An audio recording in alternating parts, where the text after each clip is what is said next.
Hey guys, welcome to another episode of The Completionist.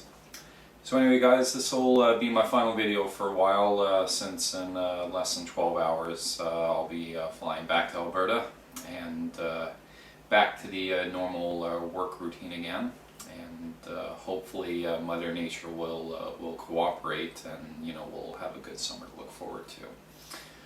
So anyway guys, for my final episode, before I take off, I'm going to do an episode of a completionist point of view. And the topic that I want to talk about is a topic that's been on my mind for a really long time. I was supposed to make this video back around the Christmas holidays, but I just didn't have the free time to do so.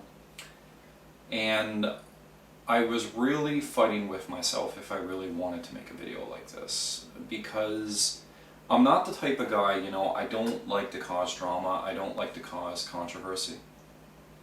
But this is something that I've constantly talked about on people's Facebook pages and in some of the local gaming groups that I'm in. And, for everyone that's watched my channel, I always believe in, keeping a hobby simple. Like I try to game for the simplest reasons. And back a couple of years ago, I talked about a video about what video game collectors are truly entitled to. And I talked in depth about how much money has kind of ruined this hobby, for a lot of people. In the sense that it seems like there are too many people out there that simply don't care about playing games anymore. It's it's all about what you own and how rare it is, and how much money it can bring in. When we're all supposed to be about playing games to begin with. But what I want to talk about in this video is kind of an extension of that. Because unfortunately, I'm of the belief that if for anyone that's watched a lot of my videos, one of the most common sayings you'll always see from me is that money often corrupts the things that we love the most. And even though it's hit the video game collecting industry, quite hard, and it's gotten so bad that, I don't even like to call video games rare and valuable anymore. I might own a couple of games that are worth a couple of $100s, but in all honesty, I don't really fucking care about the collector's value for it. I just simply care about actually playing the game, completing the game, and just trying to enjoy it for the simplest reasons. But the whole money aspect has kind of bled into the world of YouTube with regards to the video game industry and to the video game culture, and even into the video game collecting hobby as well. And it's unfortunately it's created a very toxic environment, on the scatter occasion, more than what I would like to admit. And that's what I really want to address on. I've been on YouTube for quite a while. I first started my channel back in 2010. With looking up to people, like the Happy Console Gamer and my wife, who actually gave me the motivation to actually create my own channel to begin with. But I never ever had any kind of ambition of ever turning my YouTube channel into a course of revenue. For me, it was just a hobby. It was a simple hobby. It was just something I wanted to do, since I was very compassionate about completing games and actually showing people how to complete those games. And I was on YouTube during a time in which like the biggest videos you could make, especially when you were starting out, were only 10 minutes long. And eventually that changed to 15 minutes long. And then eventually it got to a point where you could post a video any amount of time. And in the 6 years that I've had this YouTube channel, I've seen a lot of good channels come and go. there were a lot of channels that I was subscribed to back in the early days that simply don't have channels anymore, and I guess they've kind of gone and done their own thing, or focused on their careers or their families, and for those people, I wish them nothing but the best.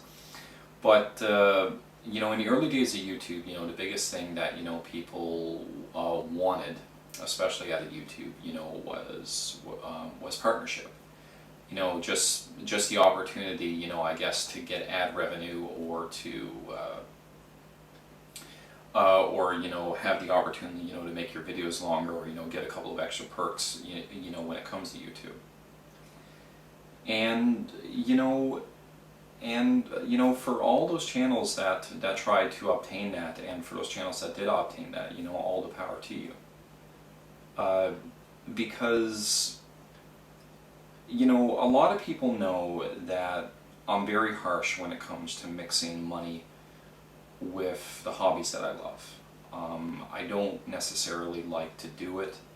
I try to not make money part of the equation. Just because I often find that money often complicates things. It can make things a lot more complicated, it can ruin friendships, and I've just seen it do far more harm than good, especially over the last several years. But the worst thing of all is, especially over the last 12 to 18 months, I've seen a lot of YouTube channels do a lot of despicable things, and it disappoints me. But I kind of get the gut feeling that money has to be a part of it. It's not fair for me to try to paint everyone in the same brush, because if you want to use YouTube, as a way of being your main source of income, I think you're well within your right to do it, because that's the point of living in a free society. You should be allowed to do whatever you want to do, and I think that's the American dream. For people to do what they love and get paid to do it. But I just don't like mixing money with hobbies, and this is one of the reasons why that I will never donate to any Patreon account or any GoFundMe or any Kickstarter or anything along those lines.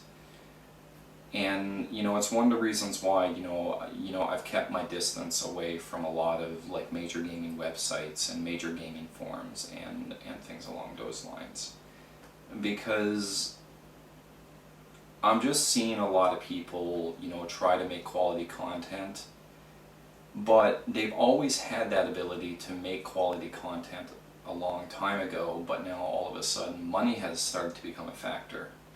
And because of that, I've heard a lot of negative stories about a lot of people, especially over these last 12 to 18 months. And it's kind of disheartening to see people that you were subscribed to, that you actually looked up to, that you actually thought that they actually represented everything that is good about video gaming and video game collecting, only to see them end up doing things that you don't agree with. And I can't help but feel that money has to be a part in that. And I think that's what's ultimately disappointing. The thing is deep down, I can understand. Money is a driving force. It's something we all need to live. It's something that all of us are willing to do whatever it takes to add any extra bit of income into our lives. Because not only do we have to look after ourselves, we have to look after our families and the people that mean the most to us. It's just, as I said before, I think money often corrupts the things we love the most. Because even though I kind of hate to bring this whole issue up, but when the whole Gamergate thing happened, I think gamers as a whole You know, we knew for the longest time that the video game industry was full of shit, and we knew that most gaming journalism sites were literally full of shit as well, that we couldn't take them seriously because they weren't reviewing games properly, they weren't doing it objectively, you know, they were pushing personal agendas, and I think that's one of the reasons why I think people gravitated towards YouTube. Because I think people were just getting sick and tired of all the scripted nonsense. And I don't think for the longest time that people felt like, you know, that there would be an accurate voice that would actually represent the video game industry, that would cater to an individual gamer's best interests. And I think that's one of the reasons why that a lot of people gravitated towards YouTube, because they could actually have the opportunity to listen to people that weren't just tools of the industry, that actually had no incentive, you know, to, or financial incentive, you know, to speak their mind, to actually talk about, you know, some of the shady dealings, you know, in the video game industry, and, you know, how corrupt and wrong, you know, some gaming journalism sites were, and just some of the actual corporate drama that actually happened, you know, when it came to the video game industry.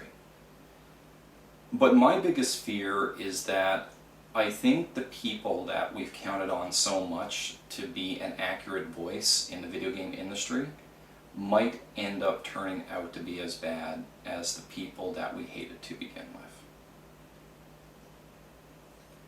But that's just an assumption. Who am I to make an assumption like that? In the grand scheme of things, you know, I'm nobody. I'm completely irrelevant. I'm just a gamer, as simply as it sounds, just speaking his mind. And it's like I said before, it's just, you know, I've just heard too many stories about too many people. And it's not in a positive light either. But one thing you need to understand, you know, when it comes to, you know, hearing stories, you know, about select YouTubers and stuff like that, is that you can't take anything you say at face value. But one thing you can take into consideration is that no matter what you hear, no matter what kind of rumors or story that you hear, is that there's always a grain of truth to it. And that's the case with everything in life. No matter what story you hear, no matter how outlandish it sounds, you know, there's always a grain of truth to it.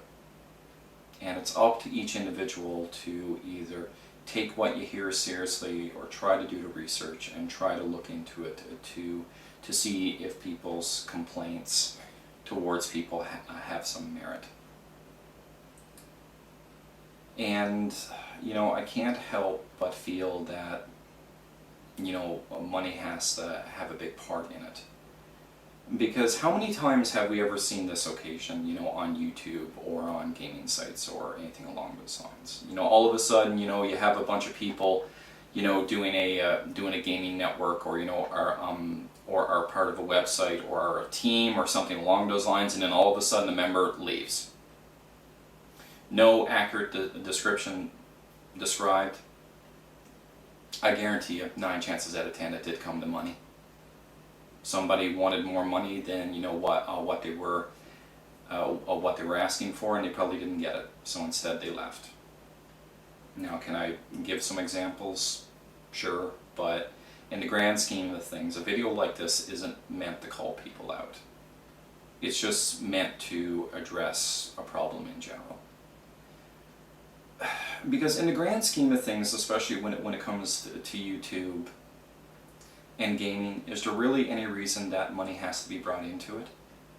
You know, we're supposed to be the people, you know, whose opinions can't be bought, or whose opinions can't be influenced, or, you know, that there shouldn't be any perks, you know, with trying to give and have an honest voice about the video game industry, or even about video game collecting in general. But I think a lot has changed, you know, in the last 6 years. And one of the reasons why I don't give people money anymore, is because in my world, not giving you money keeps you honest. because if your opinions or if your recommendations have a dollar sign attached to them, you know, then I'm skeptical if you're saying that, if what you're saying is if it's your true opinion, or if you're doing it just because you want to try to get as much money to your channel as humanly possible. Deep down, I can understand the reason why people would want to make YouTube a significant part of their income, because we all need money to survive. Because trust me, I don't go to Alberta because, you know, I absolutely love it. It's, you know, I work this job away from home just because the money is really good. And, you know, I would like to expect a little more honesty, a little more complacency, you know, when it comes to the world of YouTube and gaming. But the thing is that, you know, you just don't know who to trust. You don't know, you know, who's legitimately being honest. You don't know who's willing to take advantage of you. And I think one of the reasons why I want to make a video like this is that the biggest thing I don't want to see is I don't want to see people get taken advantage of. Because one thing I want people to understand is that the mentality that I've adopted is that, you know, gaming is far more popular than what it was 10 or 20 years ago. But for me, it's always important for me to realize that all gamers are equal. It doesn't matter if you're a world record holder in an arcade game. It doesn't matter if you're an EVO champion. It doesn't matter if you have the world's biggest video game collection. It doesn't matter if you're just your typical 12-year-old gamer that maybe owns 10 to 15 games to his name. You hold just as much value to the video game industry as anyone else. And I just won't put people on pedestals anymore. I just won't do it. Because one thing I want people to understand, and this goes to both big and small channels, is that you bring just as much value into the video game industry as anyone else. And it doesn't matter if you get 1 million views or if you get 100 views. The thing is that I just want you to try to love this hobby for the simplest reasons. And just try to leave money out of it. But ultimately, I don't want you to take anything I say too seriously. Because I don't have the right to tell people what to do or, you know, what to believe in. Because, you know, one of the most disappointing trends I'm starting to see, especially with a lot of larger channels, is that I know of 4 to 5 channels that I was subscribed to that do this now. Is that anyone that tries to give a specific channel respectful, honest criticism, is their comment gets deleted. And that is really disappointing, because I believe that everyone should have the right to speak their mind. You know, regardless if you agree with what someone says or what you disagree with what someone says, you should have the right to say it. And you should have the right to have what you're writing be read by other people. And I'm sorry, but you cannot put yourself in a protective bubble if people want to call into question you know, what you're actually putting out there. The thing is that nobody can truly avoid criticism. You know, if anything I say in this video is wrong and you think it's wrong, I deserve to be criticized for it. If you don't like what I have to say, then that dislike button exists for a reason. But I will not stifle anyone's ability to speak freely. Especially if I talk about something that's controversial, like I'm doing right now. And ultimately, that is what will make me unsubscribe from your channel. When you stifle somebody's ability to speak freely. You know, one of my really good friends, he talks about a lot of controversial subjects, and a lot of them I do agree with his point of view, and a lot of his videos get massive dislikes because I think he's hit a nerve. He's good at pissing people off by speaking the truth, or what I consider the truth. But I don't think he will ever stifle anyone's ability to speak freely.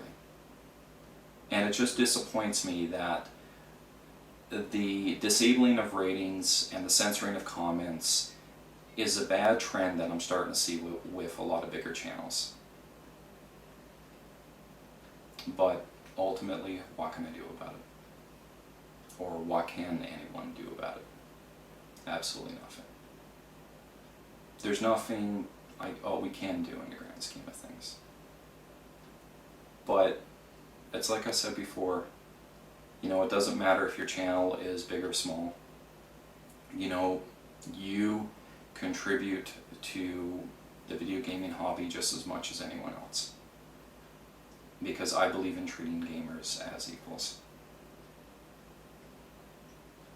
You know, I don't make a video like this because someone has wronged me in the past. Because in the grand scheme of things, you know, for the 6 years, you know, I've been on YouTube, you know, I consider myself, you know, pretty lucky. You know, I haven't been dragged into much drama. And this video isn't meant to cause drama. It really isn't. It's just that, you know, I think if money starts to get involved with the hobbies you love the most, it's like I said before, I think it should follow under your responsibility to make it happen. And I don't think you should use people's money to make it happen. But that's just my belief. You know, despite not being a supporter of Patreon and GoFundMe and things along those lines, you know, even if you decide to go about your YouTube channel as a monetary source, ultimately I can't hold it against you. Because you do have the right to do whatever you want with your life. And if you need to look after yourself and you see YouTube as a proper means of doing that, you are well within your right to do so. And ultimately, I cannot hold you against it. I really can't. You know, a great deal of channels that I'm still subscribed to, yeah, they have Patreon accounts. And, you know, some of them don't have any money donated to them at all, and some people only get like $5 to $10. But they still keep making awesome content because their content isn't dictated by the almighty dollar. And I don't want to see a viewer's value be assessed by the almighty dollar. Because when it comes to YouTube, you know, the fact that, you know, we can use a free service, we can put ourselves out there on the internet, we can make our own video game show, we could talk about whatever we want, you know, with regards to video game collecting or the video game industry, and we have the freedom to do so. And I think that's the ultimate gift that comes with YouTube itself. But I think, you know, we've reached a point, I think a lot of people have kind of taken that for granted. Because, you know, for me, the way that I've always seen it is that for me the true reward of having a YouTube channel is the fact that people will take the time out of their busy lives to actually sit down and watch my stuff. And if you agree or disagree, in the grand scheme of things, it doesn't matter. Because, you know, we all have a voice and we should all be allowed to use it. It's just unfortunate that, especially over the last 12 to 18 months, I've seen times in which money can often be used to stifle that voice. I just simply believe in keeping the hobby simple. And it's like I said before, you know, money often corrupts the things we love the most. The purpose I want people to take out of a video like this is, you know, I want people to always be cautious and to be wary, especially when money was involved, because especially for the channels that have been around for a long time, you know, over 5 years, you know, if money wasn't an issue back then why is it now? But, you know, in the end, I can't tell you what to do. I can't tell you how you should run your channel, because ultimately these are just my simple thoughts about YouTube and gaming. And still to this point, I just won't associate money with YouTube. I just won't do it. Like I said, I'll never be a Patreon supporter, and I'll never put ad revenue on my channel, because there's really no reason for me to. Because, as I said before, I just believe in keeping the hobby simple, and there's really no need to mix money with that. So in closing, guys, in the description box, I talked about this issue in a lot more detail. And I wrote a really long rant about it, especially about some of the disgusting things, you know, I've seen a lot of YouTubers do, especially over the last, over the last couple of years. And I posted my rant on 2 of the Facebook gaming groups. And if you want to get a more in-depth approach about, you know, some of the things I'm talking about, I highly recommend you just read what I said in the description box. And for some of you, you've already read it before, because a lot of the people who are in those 2 gaming groups are already subscribed to my channel to begin with. But anyway, this video isn't about me being right or wrong, because ultimately everyone has the right to do with their YouTube channel as they see fit. But for me, I just simply will never associate money with it. So anyway, guys, that takes care of another episode of The Completionist. I'll be back for a week in August for my brother's wedding, so I'll see if I can get one video made during the week I'm home, but until then, I probably won't be home for any elongated period of time until I get home for the Christmas holidays. So anyway, guys, thanks for watching the last couple of videos I made, and as always, take care, and I wish you nothing but the best. Later.